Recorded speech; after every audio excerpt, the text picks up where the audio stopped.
Hello, Laura. Good afternoon. Good Well, almost afternoon. Hey, it's afternoon to me. Yeah, that's true. I got up at 2:30 this morning, so for all the other early risers, welcome to lunchtime. There you go. And I don't know, I lost count. I think I was at 4 cups of coffee. I might go get another one before I leave, just because. Hey guys, we made it to Friday. We've had a lot of interesting weather this week. We've had a lot of very warm temperatures, in fact. Big story has been just how warm it is across parts of the Central Plains into the Great Lakes. I know my hometown, Grand Rapids, Michigan, tied and set a couple of records this week. Detroit set a few. Des Moines, Iowa set some. We had a couple come in yesterday from parts of Ohio. And today, those of you in the Northeast are getting in on the chance to set some record temperatures.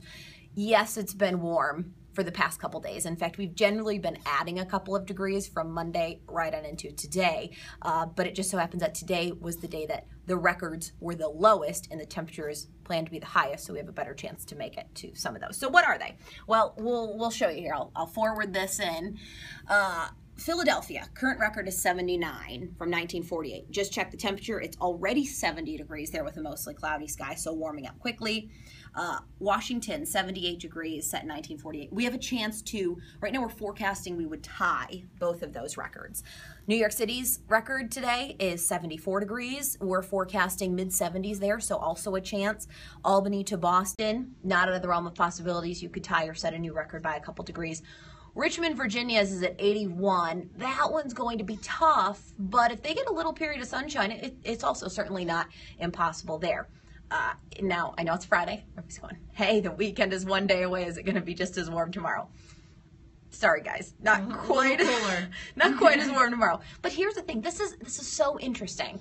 A November cold front, a relatively strong November cold front, is only going to take our temperatures back to normal. We're not looking at 30s and 40s out of this deal. In fact, tomorrow, many of the big cities from Richmond to Washington, Philly, and New York will just generally drop into the lower mid-60s. Just kind of a broad brush overall number, and that's still a couple degrees above normal. But then on Sunday, we'll be right about where we should be. Think 50s for most spots. A couple areas may top out around 60, but Sunday looks like a fantastic day. So the other area we're watching that we've been keeping up to date on all morning is the cold front. This is the same front that's going to push through the Northeast this evening. It's also dropping its way to the south and east. The issue with this is that the western edge of this has more or less stalled out. So we're going to pretty much keep it in place throughout Louisiana, southern Mississippi, and Texas. It'll slip through Nashville to get toward Atlanta. It'll move a little bit farther east into Virginia and the Carolinas as well. So not only do they have a chance for rain today, but some of that rain will stick around as we go into Saturday. From San Antonio to Houston to Galveston on Saturday looks like another day with some heavy rain. I don't think the flood threat is quite as high, but Bernie Rayno, another meteorologist here, has been mentioning, all droughts in Texas seem to end in flood, and that's kind of what we've been seeing with all of this rain in the same spot. So we've removed a lot of the drought issue in Texas, so we don't really need any more rain. We'll get a little bit more today and tomorrow. And then we'll talk about the West, because here we're not talking about stalled out frontal boundaries. We just basically have one storm after another lined up. So they push their way through. Then we get a little bit of a break. Then they push their way through. Seattle may see some rain shower activity today. Doesn't look like it quite gets to Portland. So this is Saturday here on your screen. The wind is going to pick up. There will be some pretty good rain, good soaking rain along the coast and into parts of northwest Oregon.